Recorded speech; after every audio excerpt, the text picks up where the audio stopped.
come so far away from home. There's no way I'm turning back now. My Ayun, bago ko po simulan yung vlog namin ngayon, gusto ko lang pong batiin muna na ang isa sa ating masugid na taga-subaybay sa Ka-Business Official at sa lahat po ng channel ng Ka-Business Family. Ayun. Happy birthday Ate Bernaline OFW Kuwait. Ayun, yun po yung channel niya mga Ka-Business. No? Supportahan po natin. Ayun, wish you more birthdays to come, good health, at salamat. Gusto ko magpasalamat sa iyo kasi alam ko isa ka sa masugid na sumusubaybay sa Ka-Business Family talaga. Sa amin, yun nga yung pinagtatanggol mo kami pagka may bashers kami, higit sa lahat, mahal nyo kami kahit hindi nyo man kami nakikita pa in person, pero mahal nyo kami at nararamdaman ko yun. Salamat sa pagiging solid ka-business, no? Kayo na lang yata natitira eh. Kayo nila Ate LB, nila Ate Lenny, nila Ate Julie, no? Sa, at saka yung mga nasa GC. Yun. Salamat talaga ng marami sa inyo dahil sa'yo, especially kasi, isa rin naman ako sa napaabutan mo ng pagmamahal last December. Yun, kasama nila Ate LB. Maraming salamat. Sana maging masaya ka ngayong birthday mo. At bigyan ka pa ni Lord ng mahabang buhay, siksik, liglig, na biyaya ang iyong makakamit. At sana makita ka rin namin at mabisita mo ang Ka-Business Family pag nakauwi ka, kayo, no, na mga sumusubaybay sa Ka-Business Family. Maraming salamat at 10 ng iyong pamilya o sana lahat ng buong pamilya mo maging malusog at ayun nga, yun naman, nabanggit ko na kanina, maging masaya ka. Ayan, happy birthday Ate Bernaline. Ayun, isang mapagpalang araw po sa ating lahat, mga ka-business namin minamahalan. Kakauwi ko lang po galing sa KB House, mga ka-business, at medyo ano pa ako tawag dito, mahapdi yung mata ko. Umalis ko sila kuya, sila bay. Ikakit lang ko sa crib ko. Yun nga mga ka-business. Napanood nyo naman na siguro yung vlog, no? Tungkol sa amin kanina ni Bay, mga ka-business. Yun nga, maraming ibang mga komento na hindi maganda, may iba naman na naiintindihan, may iba na hindi naman po natin may iwasan yun mga ka-business na ganun. Pero ito, anuhan ko na lang din. Gusto ko lang din ipaliwanag sa iba, no? Kasi yun nga, may nabasa kong komento kanina. Hindi ko man siya maiwasan, hindi ma-replyan mga ka-business. Alam ko, sinabi ko naman po, hindi ko papatulan yung mga bashers. Hindi naman po siya, ewan ko kung matatawag niyo ba itong basher, mga ka-business. Pero parang may gusto siyang so nireplyan ko siya. Kasi sabi niya, matigas talaga ulo ni Bay. At si Junjun naman, parang panay pa rin yata, bili ng biling. Kung ano-ano, kaya hindi sila makaipon. Ano pa na problemahin nila? Libre naman sila sa tirahan at sa pagkain naman dyan. Sila nakain sa KB House. Hindi po ako basher, mga napapanood ko lang din. God bless you all. Sabi niya. So, unang-una po, Ma'am May Digochi. Yes po, libre kami sa tirahan. Pero hindi po ibig sabihin na porkit libre po ng tirahan, wala na po kaming paggagastusan. Unang-una po, yung sahod, ang sinasahod po sa YouTube ay hindi po pare-pareho. May times na yan na mataas. Depende po kung yung views is matataas sa buwan na yan. May times na mababa. So, hindi pare-pareho. No? Yung sinasabi nyong walang ipon. May ipon po kami. Binanggit ko na po yan. May ipon po kami. Nandoon po kay Ate Ka-Business. Hindi siya ganun kalaki, pero may ipon po kami at nag-iipon po kami. At pangalawa po, yung sinasabi nyo pong bumibili-bili ako, bili daw ako ng bili ng kung ano-ano. Yes po. But sa commission ko po yan sa TikTok dahil meron po akong TikTok shop. At may mga mangilan-ngilang nag-order doon. Alam po yun ng mga ka-business kasi minsan nakaka-chat ko rin sila sa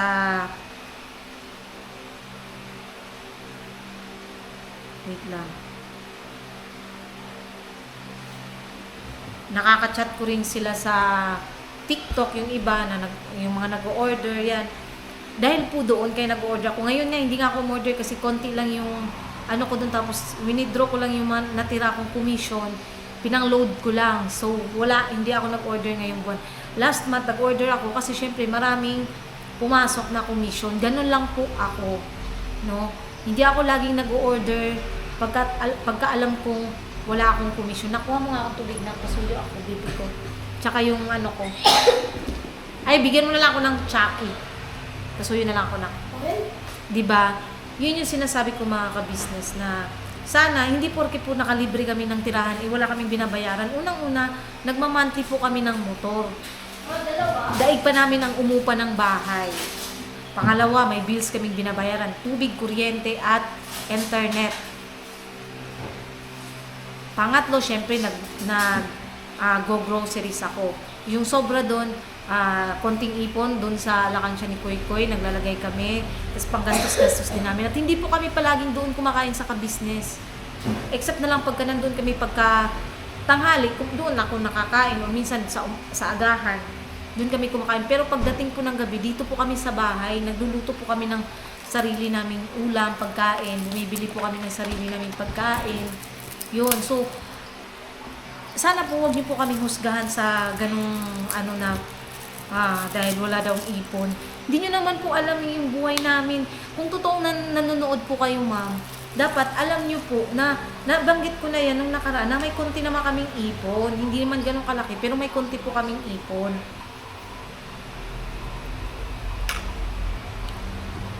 Huwag sanang gano'n na kesyo wala po problema dun sa gusto niyo pong ipabatid. Pero yung na kasi parang dumating kasi sa point, yung pagkakaano ko kasi sa comment niyo po is parang ayun nga, inusgahan nyo na yung yung pagbibili-bili ko. Lagi ko namang binabanggit kung akala ko naman po, kung totoong nanonood po kayo, kasi sabi mo nga, nag-base ka sa napapanood mo. Kung totoo pong nanonood kayo, alam nyo po, na binanggit ko na yan noong nakaraan na yung mga ino-order ko sa TikTok is based on my commission.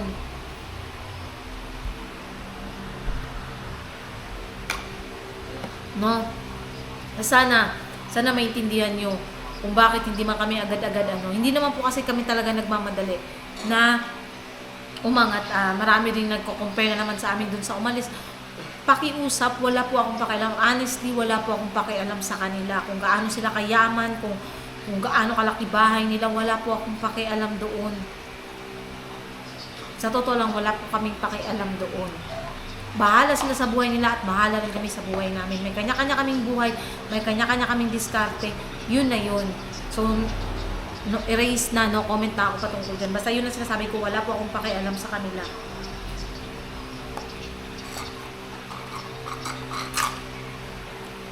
Pangalawa po, mga business, may mga nagsasabi na dapat daw pag umalis kami, magpaalam ng mais. Mga ka-business, dapat daw umalis daw kami para umasenso, ganyan. Alam niyo po mga ka-business, napag-usapan na rin yan nila Kuya at ni Bay tungkol sa bagay na yan. Tapos, alam niyo yung katulad nung kay Kuya Istong, kung aalis man, hindi ibig sabihin na kung uuwi ng probinsya or umalis is yung ba tawag dito, hindi porque pagka umalis may problema na or kakalimutan na ang ka-business. Hindi po ganun, no? Kung sakali man pong dumating ito, hindi naman po kasi ako, sabi ko nga po nung nakaraan, dati na hindi po ako magsasalita ng tapos, mga ka-business, kasi darating din talaga ang panahon or pagkakataon na kailangan namin umuwi, lalo na matanda na si papa ko. Diba? Hindi naman po maiiwasan yun. Pero hindi po kami, kung sakali na darating man yung panahon na yun na aalis nang hindi po maayos na nagpapaalam. Syempre, ang gagawin po namin dyan, maayos na pagpapaalam at hindi po putulin yung connection sa ka-business. Kasi nga, lagi ko pong sinasabi sa inyo, hindi po kami yung klase ng tao, mga ka-business, na kayang lumimot ng mga taong tumulong sa amin. Hindi po ganun. Naalala niyo ba nung nagbakasyon kami isang buwan noon sa Mindanao? mga ka-business. Kahit nagbakasyon kami ng isang buwan mahigit doon, hindi naputol yung connection or komunikasyon namin nila kuya. Nag-update kami yan, nandito kami sa ano yan, tapos kausap-kausap namin sila, tumatawa, ganyan. Ganon mga ka-business. At saka, alam nyo kasi, ang napag-usapan kasi talaga dati ng grupo, nung magkaroon na ng channel na bawat isa, kung sakali mang umuwi ng probinsya, pwede kami doon mag-scout. Tapos pag kami nahanap kami na parang maganda syempre, hindi lang naman kasi kami ang aangat, hindi lang ang ka-business ang aangat, kundi, di ba, lahat sama-samang aangat. Yung sa akin naman mga ka-business, lagi naman din sinasabi sa amin ni Kuya na kung gusto nyo nang umuwi, walang problema, walang doon. Basta tayo okay. Higit sa lahat, yung pagmamahal namin sa inyo, mananatili yon. At sana yung pagmamahal nyo rin at respeto sa amin, manatili din. Huwag alisin ang komunikasyon, yung pangangamustahan sa bawat isa, yun lang naman, yun talagang yun yung napag-usapan talaga nila kuya nung nakaraan mga ka-business. So, para sa akin naman, kaya nga lagi nabanggit ko, hindi ako magsasalita ng tapos kasi hindi naman natin kasi talaga hawak ang buhay natin mga ka-business. Lalo na si Papa, marami na rin nararamdaman talaga. So, doon sa mga nagsasabi na kung sakali umuwi ng probinsya, yes po, huwag po kayo mag-alala. Malalaman nyo naman po yan mga ka-business malalaman nyo naman po yan. Pero, lagi ko rin pong binabanggit o sinasabi sa inyo na hindi ibig sabihin kung sakali mangyari yun, iiwan yung ka-business. Hindi po kasi, ang po namin ni Bay noon, kung mangyari yun mga ka-business, madali lang namang bumili ng ticket, di ba, na tawid dito, ganyan, bisitahin sila kuya, sila ate, ganon. Basta ang sa akin, isa sa paninindigan ko at tatayuan ko yung pangako kong yun mga ka-business na hindi namin makakalimutan ang ka-business family at hindi namin aalisin yun yung respeto at pagmamahal na kahit kung sakali mang dumating yung panahon na yun na umalis kami or umuwi kami ng probinsya para mag-explore or doon mag-vlog, syempre, ang ka-business family ang unang-unang makakaalam mo. So, dito na tayo sa topic natin dun sa vlog namin kanina mga ka-business. Alam nyo, hindi kami perfectong mag-asawa at wala pong grupong perfecto. No? Walang ganung klase ng grupo talaga sa totoo lang.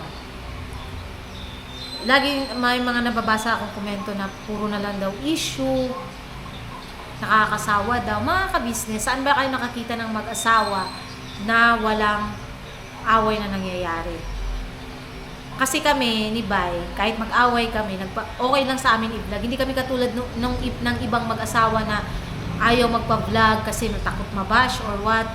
Ayun, hindi kami ganun kasi mga ka-business Kung ano yung problema namin, tinanong naman kami ni Kuya kanina gusto nyo ba nang na-off cam, nakapatay yung camera?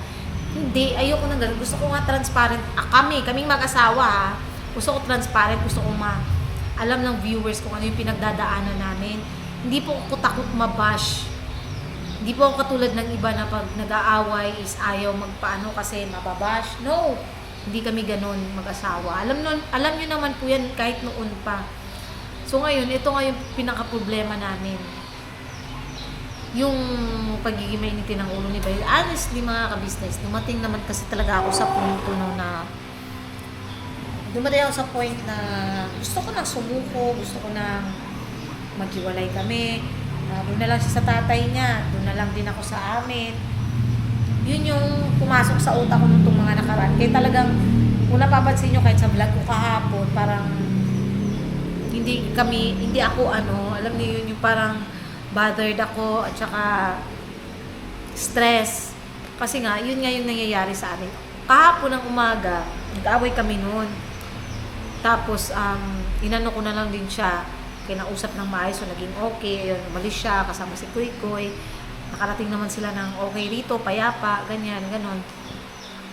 Ngayon, mga kabisnes naming minamahal, Nung dumating sila nung gabi, tapos na ako maglaba.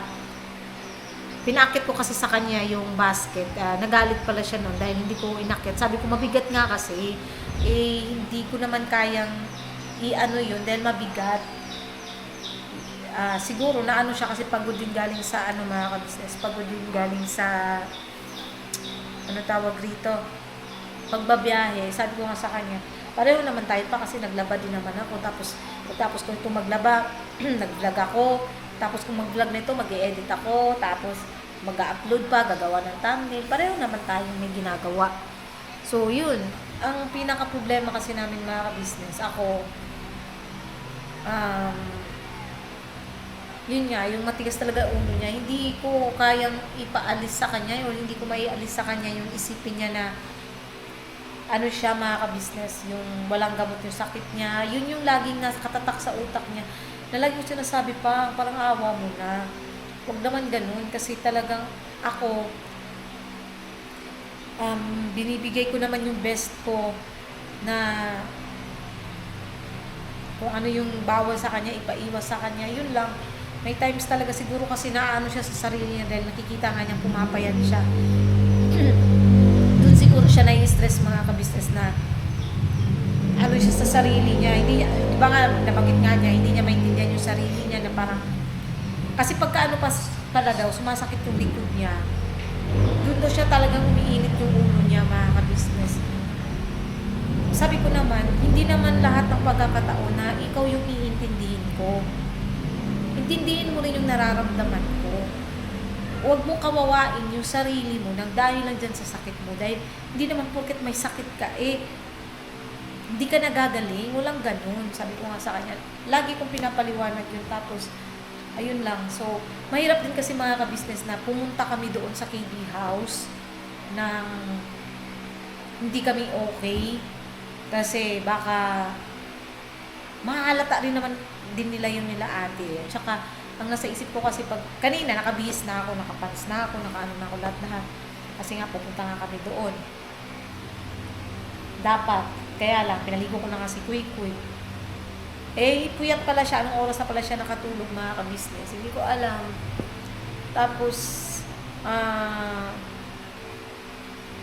hindi ko na rin kasi namalayan dahil natulog na rin ako. Dahil ayoko talagang sakyan din or ayokong anuhin kung ano yung hindi namin pagkakaunawaan ba dahil magsasalpukan lang yung init ng ulo namin dalawa. Mahirap din naman talaga.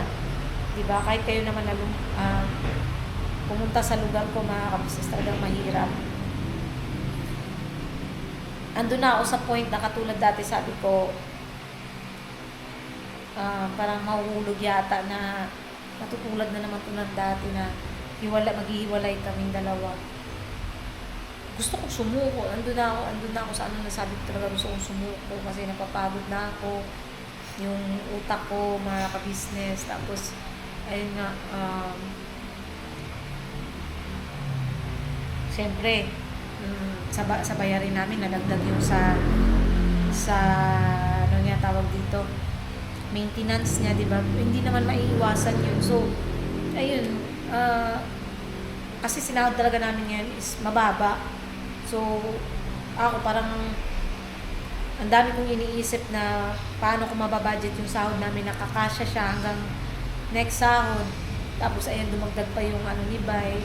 Yun, talagang ako mga ka-business na stress ako na tapos parang naubos ako kanina, naiano ko lahat ng inis ko, tapos inaasar-asar niya ako, pinapalo-palo niya ako ng unan, yung ganun ba. Tapos, yun nga, sabi ko nga kanina, tinatambay-tambayan niya ako, yung bang parang, siguro lambing niya, pero di ko lang masakyan kasi nga, mainit na yung ulo ko, as in, puno na ako, gusto ko na sumabog, yung ganun.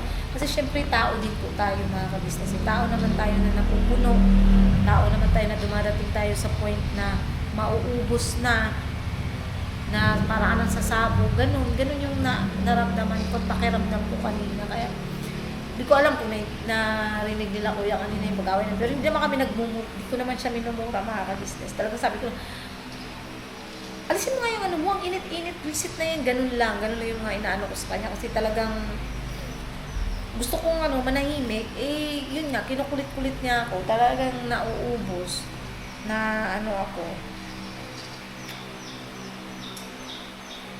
bigla akong na kanina yung, sumabog, ayun, sumabog ako, wait lang mga kabisnes.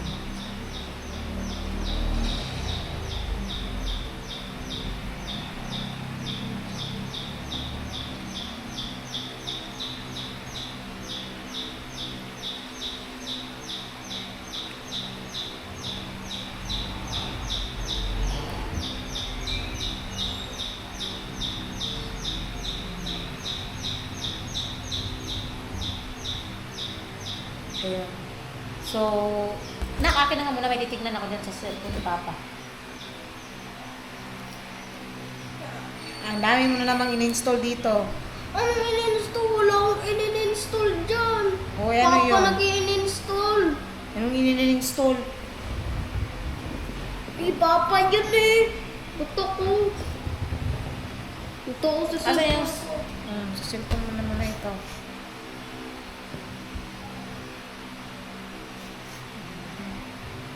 Tapos yun nga, may binabayaran din pala kaming di ba? So, ang sa akin lang, mga ka-business, sana maintindihan nyo rin po yung namin, sitwasyon namin. Kasi di naman po lahat ng pagkakataon, mga ka-business, na... Ay, sorry, natok ako Hindi naman po kasi lahat ng pagkakataon masaya lang. Yun, yung sa amin ni Bay kanina, talagang ang nangyayari kasi parang araw-araw kami may ano ba tawag doon? Yung araw-araw lagi kami merong diskusyonan kasi ayun nga, ayoko rin po kasi na pagkat nagtatanong ako laging paangil, ayoko nang ganon kasi rin ako, yung parang nababatrip din ako pagka ganon. Pero naiintindihan ko naman siya mga kabisnes kasi sabi nga ng ninang ko na dalaw daw po yan yung sakit niya sa kidney. Tsaka yung high creatinine, talagang ganun daw po, talaga mainitin ang ulo. Sana din maintindihan nyo lang din po si Bay kasi ako. Minsan hindi ko man siya maintindihan pero nandun pa rin ako sa point mga kabisnes na bigla ako nare-realize na kailangan ko to siyang intindihin. Kasi kung hindi, kung umabot man sa gano'n na hindi ko talaga siya maintindihan, siguro hiwalay na kami ngayon.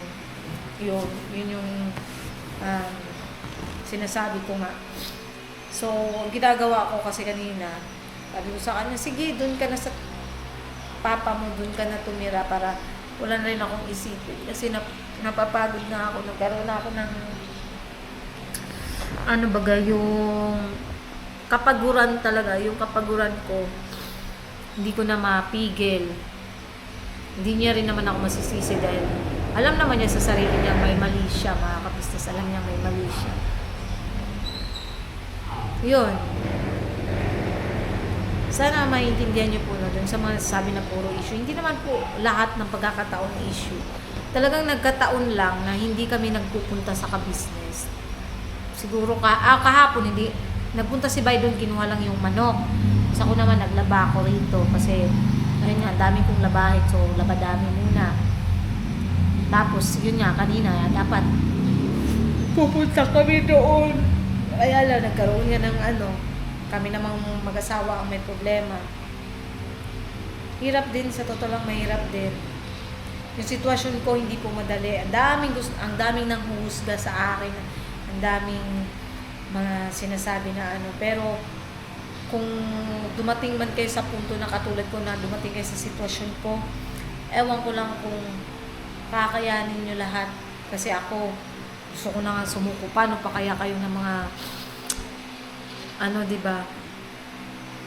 Pero pinapakatatagan ko naman yung ko mga kabisnes. Nagpakatatag naman ako.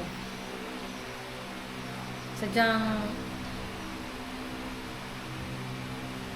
napapagod lang. Tao lang po tayo. Wala namang taong hindi napapagod, diba? Ayun lang. So, Doon naman sa iba, basta wag po kayo mag-alala kasi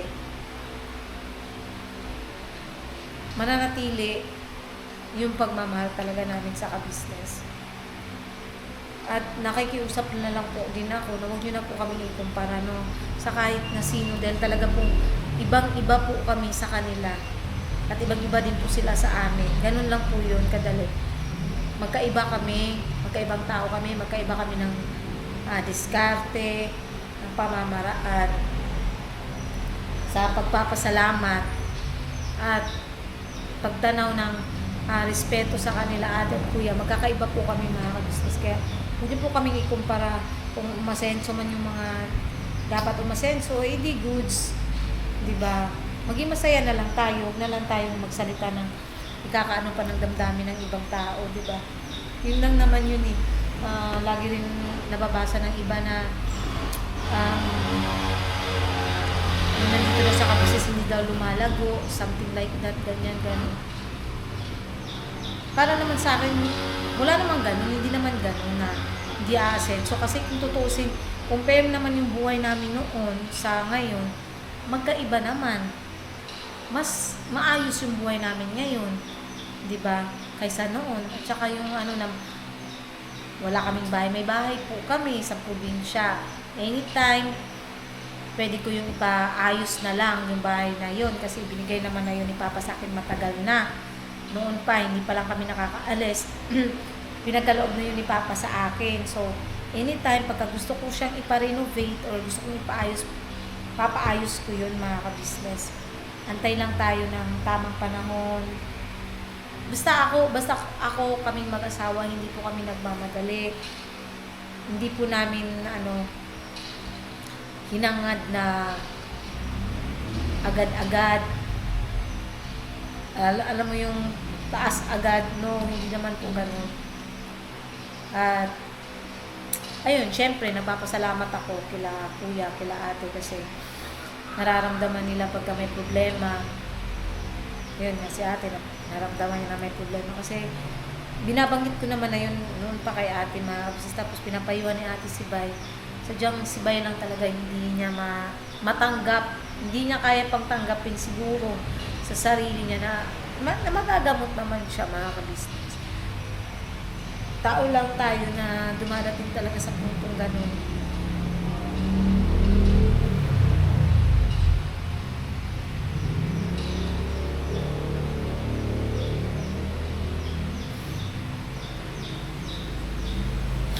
Diba? Dumadating talaga sa puntong ganun. Papasalamat ako sa tumatayong pangalawang magulang namin. Kasi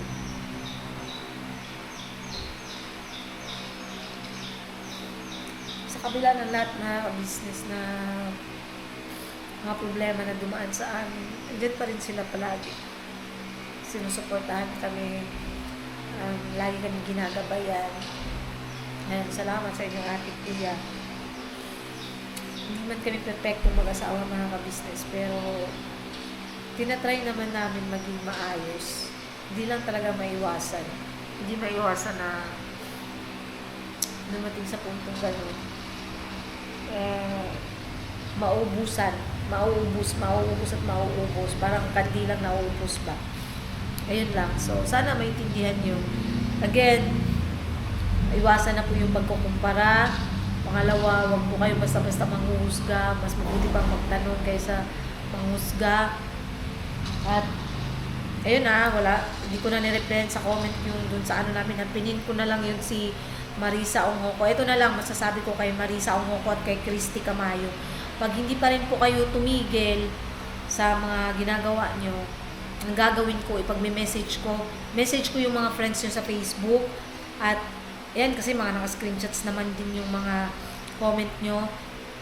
Sila yung sasabihan ko na sabihan kayo, sila yung mag-aano sa inyo ba na tigilan nyo na yan. Basta, yan ang gagawin kong hakbang. Tingnan ko lang kung di kayo mapahiya, kung hindi ba sabihin ng mga na grabe naman ito makapagsalita sa ibang tao. Di ba? So, ang ibig kong sabihin, kung hindi kayo titigil, no choice ako kundi i-ano yung mga either kamag-anak nyo para sila ang magsabi sa inyo, sila ang para mapagsabihan kayo ng mga kamag-anak nyo, mga kakakilala nyo na para tumigil lang kayo. Christy Camayo, yan, Marisa Ongjoko, yan sila mga ka-business. Kasi kanina nga si Marisa is may comment naman, ayun, naka-pin comment.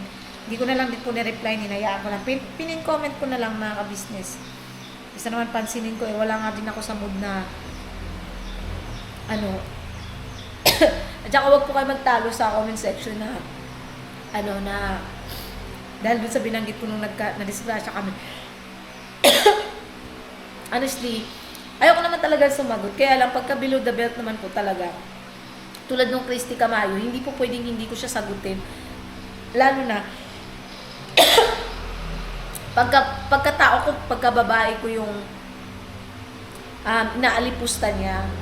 Kahit naman po siguro kayo, alipustahin, sabihin na, gumawa ka na lang ng ulit ng scandal para sumikat ka. Sige nga po, hindi po ba kayo sasagot sa ganong klase ng komento? Ahayaan nyo po bang yurakan yung pagkatao nyo ng yurakan? Hindi po kasi ako ganon na klase ng tao, mga ka-business, na hindi ako papayag na yuyurakan nyo yung pagkatao ko dahil lang sa isang pagkakamali ko. Oo, nagkamali ako noon, pero hindi ko naman na inulit yung pagkakamali kong yun at naging leksyon yun sa akin. Pero kasi yung iba, katulad nga ni Christy Camayo na hindi makamove on dahil doon, mag 5 taon na hindi ka pa rin makamove on, mukha ka ng tanga nun, di ba? Nagiging tanga ka na dahil sa ginagawa mo.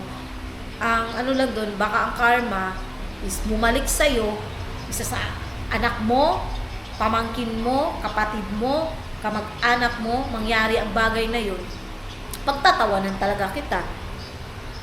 Kasi, karma mo yun eh. Pagka-karma kasi, di ba, hinaan mo yan.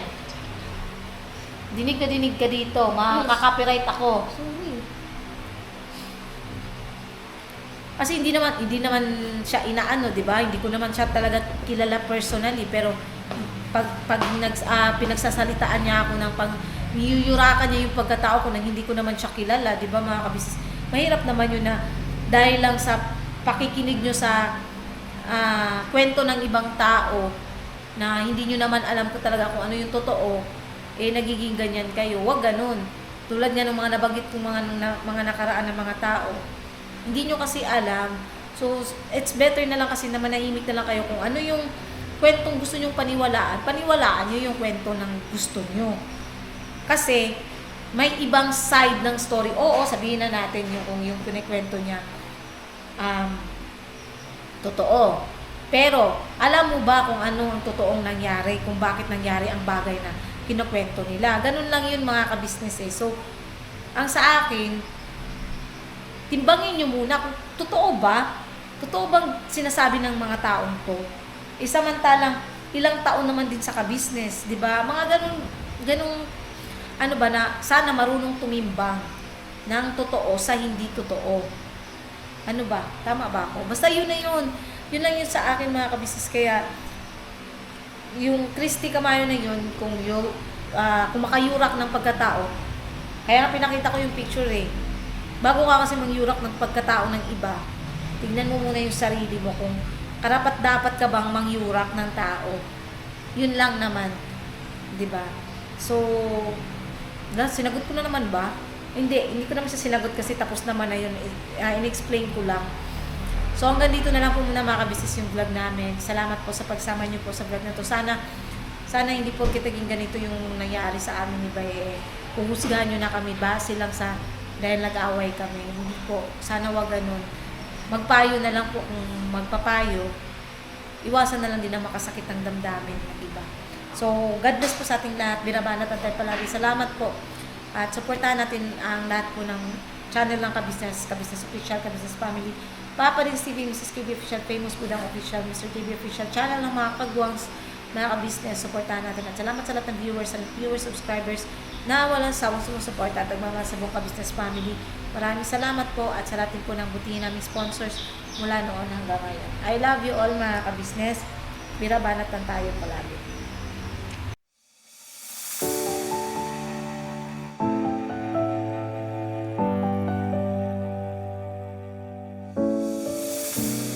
come so far away from home.